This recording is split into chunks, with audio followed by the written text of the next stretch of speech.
Hey guys, it's Brylee. This is my 2009 Toyota Tacoma, and this is my very first YouTube video on my new channel.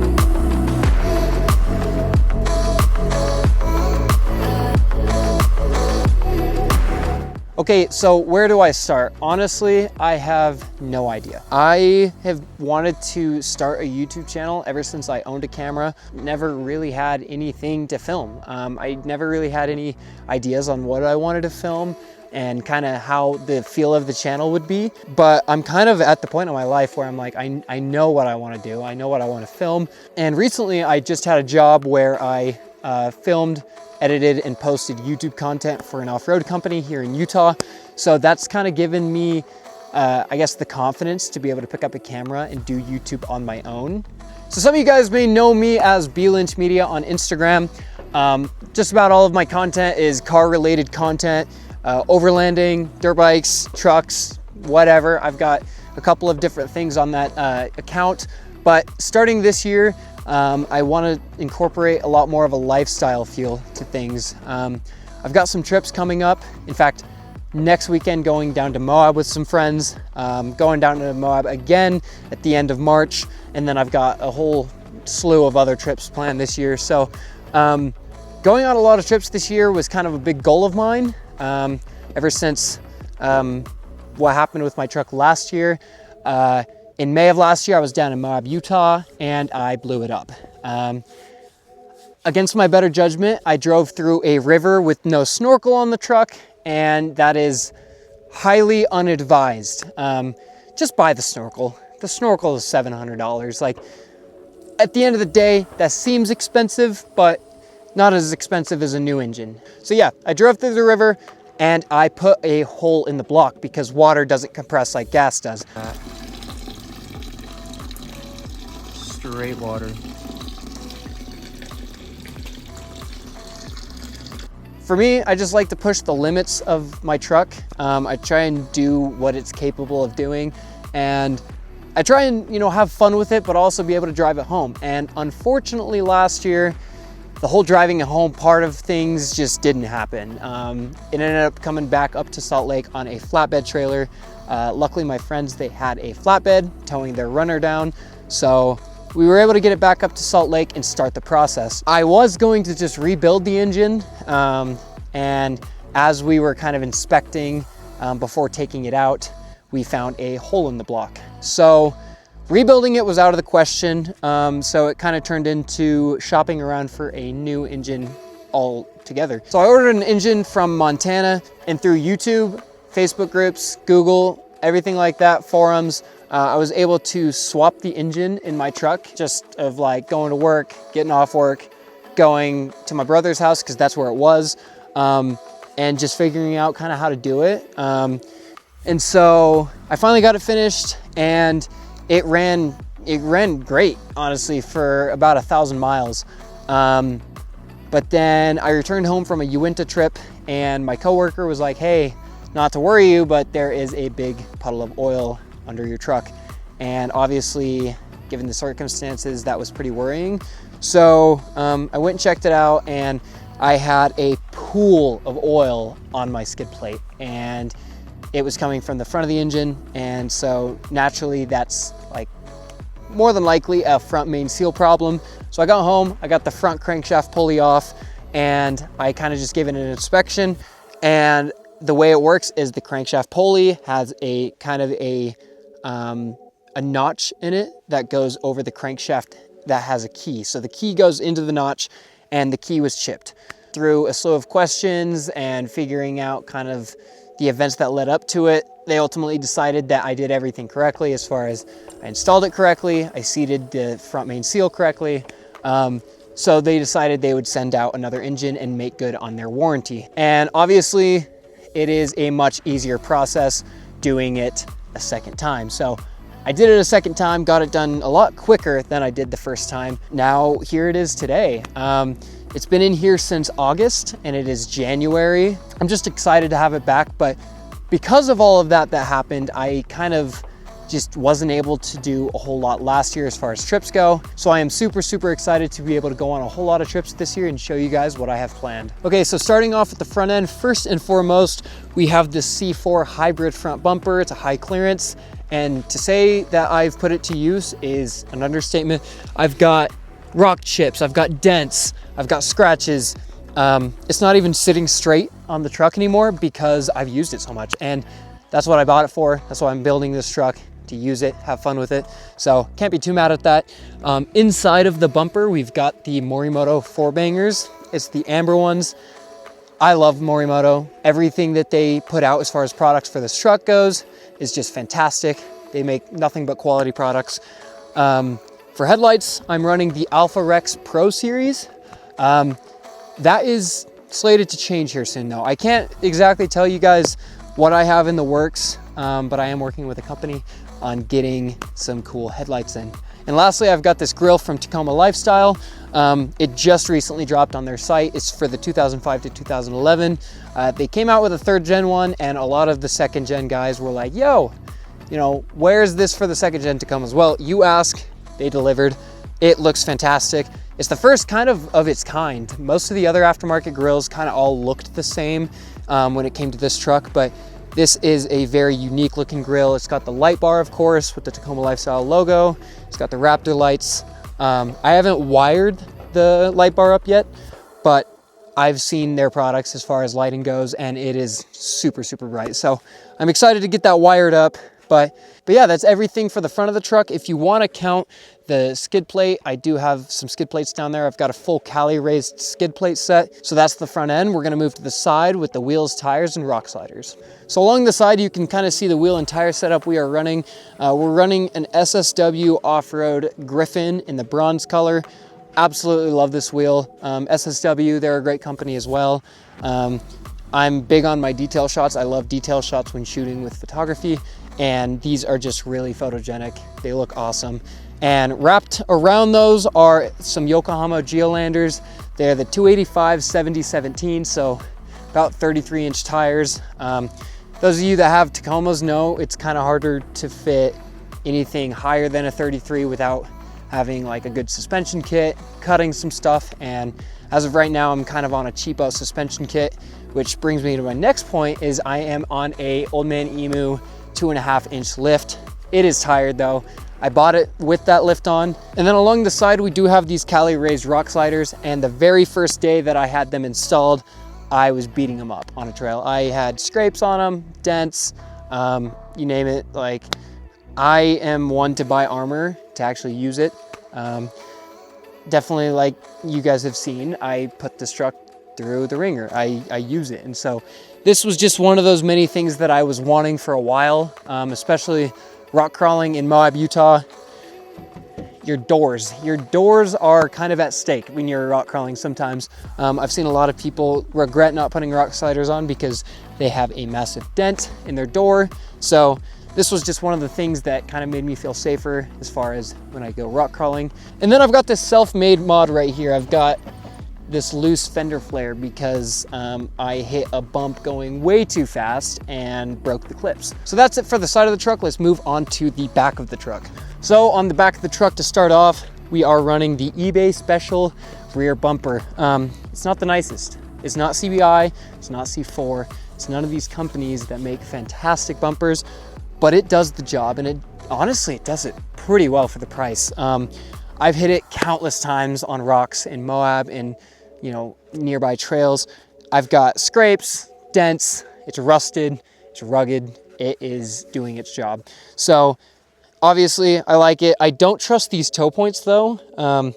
These toe points are held with 4 Allen bolts. So I don't think I would trust tugging me out of a ditch with that. So, and then for the taillights, we are running the Morimoto XP LED taillights.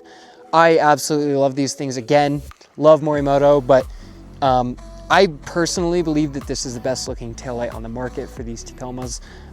And I got these a while back and I'm just in love with them. And then the big glaring piece is this white shell on the green truck.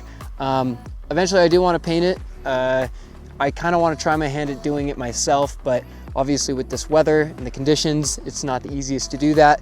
So I'm waiting kind of for spring to either do it myself or get a shop to do it. I'm kind of on the fence about it right now. Originally I did have a bed rack and a tent on there, but once the whole engine situation happened, I did need a way around town. So I sold those and I bought a Ford Ranger, which I still have to this day, and I love it. And then the accent pieces, kind of to finish off the look, is the Factory 55 recovery point, and then I've got this SSW trail bag, which is good for trash or gear or whatever you kind of need on the trail. Okay, in my shell, I have a few tools. First and foremost is this Moreflate quad hose. It is an inflator and deflator. I love it.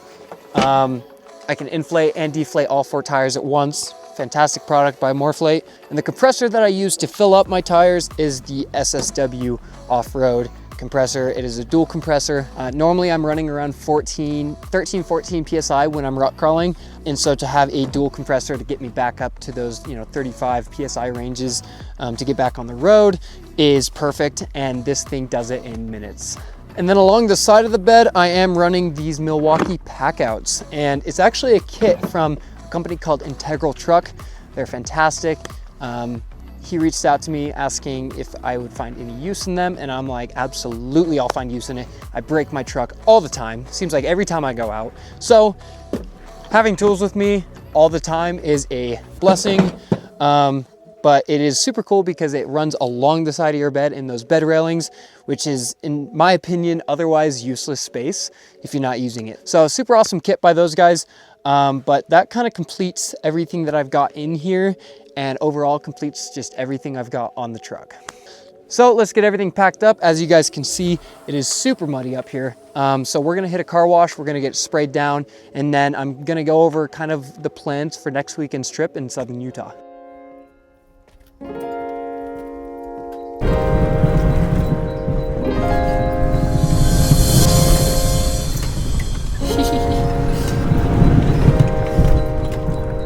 So we're headed to the car wash right now because look at how bad the mud is. It is absolutely caked. I was kind of sketched out a second there going through that mud because I do have an exposed air filter. Just because when I took out my bumper, I did take out my wheel well liners. I do have a plan for either one, a cowl intake. I have all of the parts for it. I just don't know if that's the direction I want to go, or two, a snorkel. I just, obviously being able to afford a snorkel right now. So going through that mud was kind of sketchy, but it wasn't too bad, but we are absolutely filthy. So we're heading to the car wash right now. The biggest mistake you can make when cleaning up mud stuff is waiting a day, because it turns into concrete on your truck so fast that it's like, once you start doing that, I've actually had paint peel off before with old mud, like removing old mud. So not a good idea. Get it while it's fresh. So that's where we're headed right now. And then I'm going to sit down and kind of talk to you guys about our plans for Moab next weekend.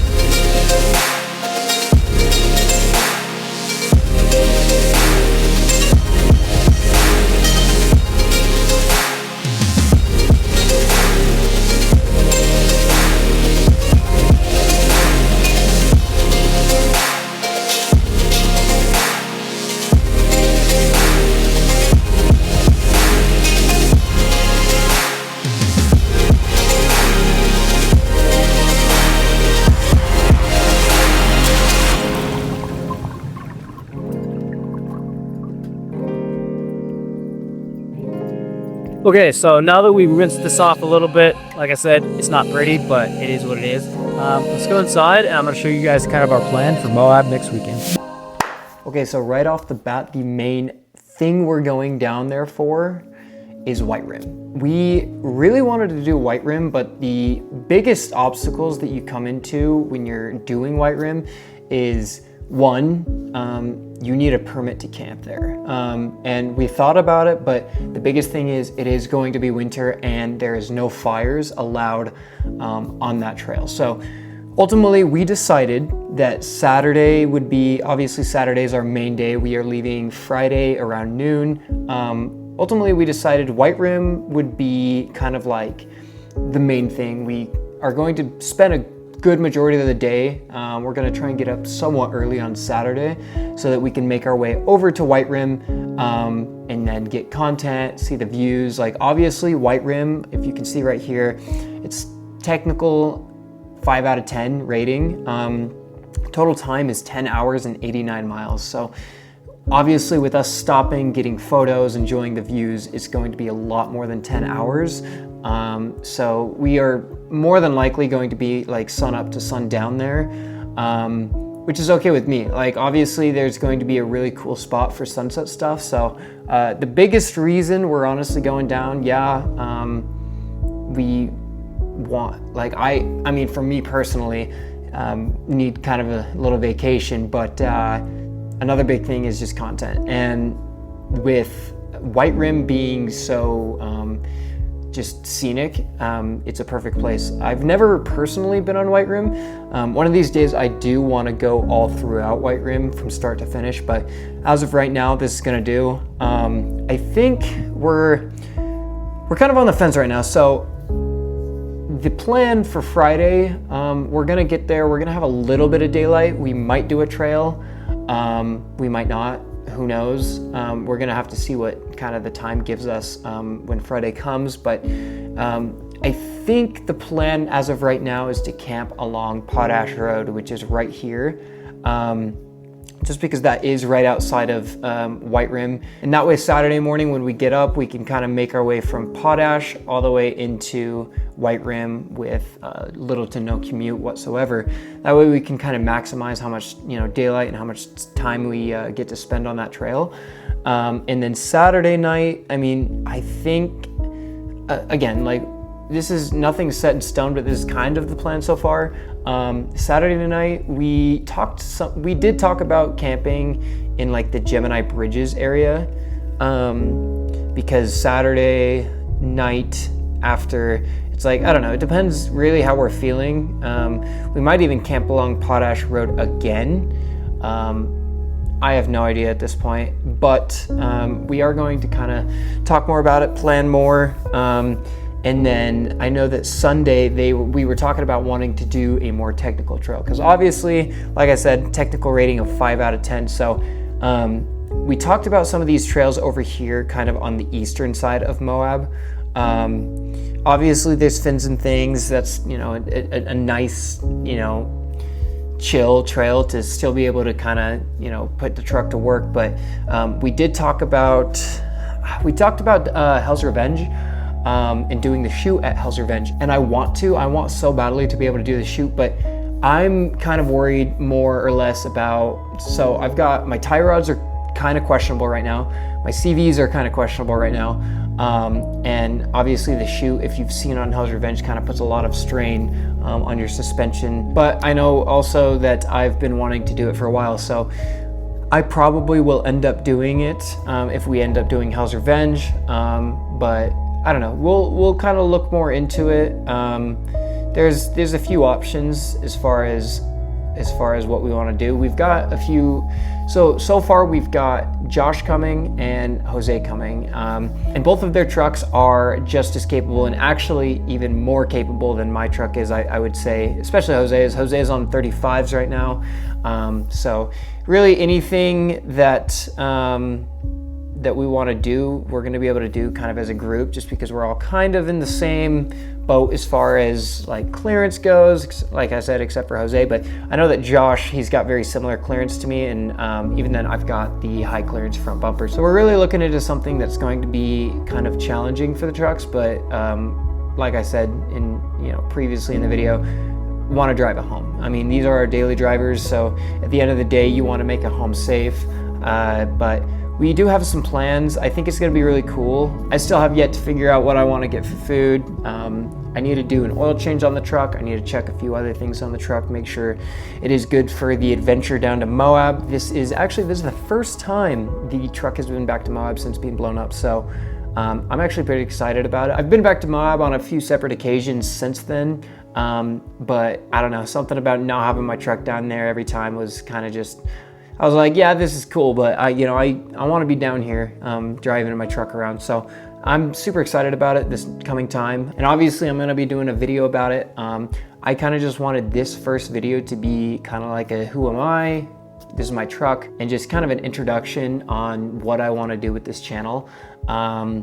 I do have a lot of things planned. As I said before, I've got some trips down to Southern Utah planned. I am more than likely going down to Texas for Toyota Jamboree in May. That is the first week of May, and I've never actually done that. So I'm pretty pumped about it, but then I've got some extra stuff going on the truck here soon. So I'm gonna have some more videos about putting stuff on the truck. But as of right now, I'm still trying to figure out all this YouTube stuff. So if you guys have any ideas on what you guys want me to cover on this YouTube channel, as far as like literally it can be anything from like photography, video stuff, even though I mean, obviously video is not my strong suit compared to photography. I'm obviously more of a photographer if you look at my Instagram.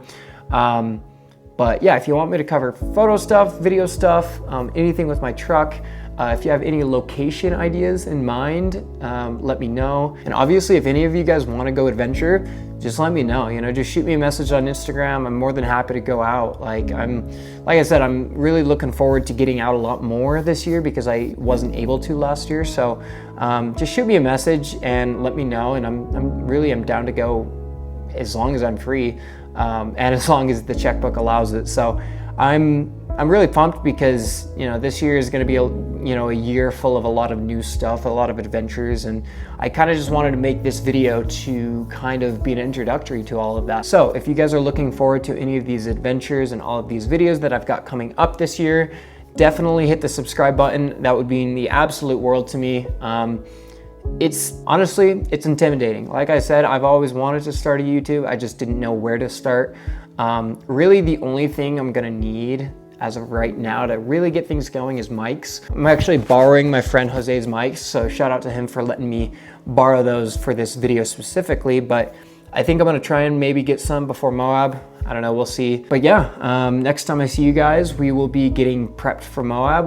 We'll be packing up and we'll be getting ready to make the 4-hour drive. For those of you that don't know, I am in Salt Lake City, Utah, so it's about 3.5 to 4 hours down to Moab. So next time I see you guys, it'll be next Friday, which is about, let's see, it's Saturday right now, so it's 6 days from now. We're gonna be leaving noon on Friday, so I will see you guys then.